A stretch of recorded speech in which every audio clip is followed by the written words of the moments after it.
And then there's an interesting point that our authors make here is they title it as a subheading, Ehrman, a believer?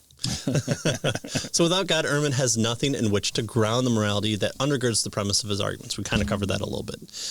He has nothing but deep-seated feelings that this world is not as it should be.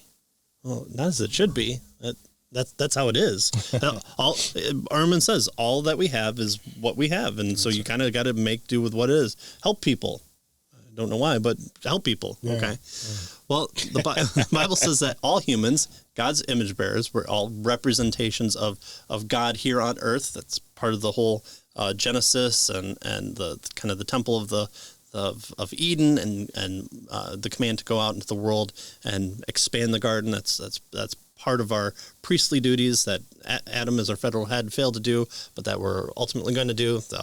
Great G.K. Beale's book, God's Made in the Image of God, God's image, something along that lines. Mm-hmm. So he talks about that in his book. God dwells among us. That's it, right there. Okay. It's in the stacks. It's in the stacks. It was a really good book. But the Bible says that all humans are God's image bearers and have His morality stamped on their souls, though this morality can be suppressed in various ways, right, which Romans 1 tells us to, and ultimately we see from a Genesis 3 fall standpoint is it becomes corrupted, and we can suppress that.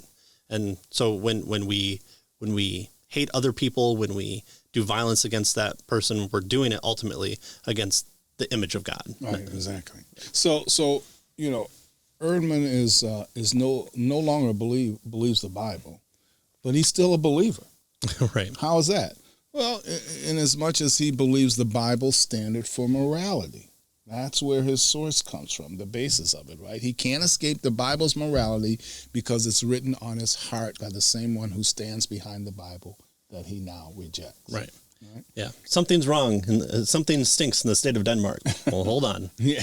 You're saying that Denmark wasn't stinkiness isn't how it's supposed to be? That's odd.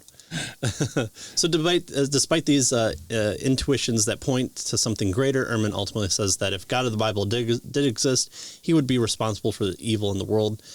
Instead, the Bible says the suffering entered the world because God's creatures rebelled. And obviously, there's nuance behind that, and we kind of covered that a little bit with Mitch Stokes' book, exactly. How to Be an Atheist, and his interview with him. So I would highly recommend going back and covering that. There's snippets of that portion as well in our short clips. And instead, the Bible says that despite a worldview that cannot justify his intuitions, that this world is not as it should be. Again, suffering, evil seems to be the world is all we have. We need suffering. Evolution accounts for suffering as an explanatory thing, and we should desire it. We should want it. We should continue to want to evolve as a species.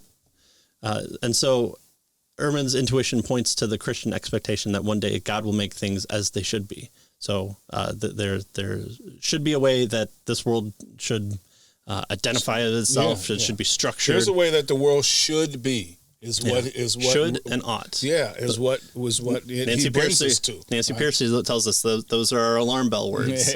Yeah. There is a way that the world should be. Well, how do you get that? How do you get there? Why do you think that's the case? Well, because it doesn't seem like it's right now. Right? And so this chapter ends with a quote from Revelation 21, 1 and 4. It says, "Then I saw a new heaven and a new earth, for the first heaven and the first earth had passed away. He will wipe away every tear from their eyes. Death will no longer exist. Grief, crying, and pain will no longer exist because the previous things have passed away." Right. Yeah. Again, if you want to do an internal critique, that's the best place to start.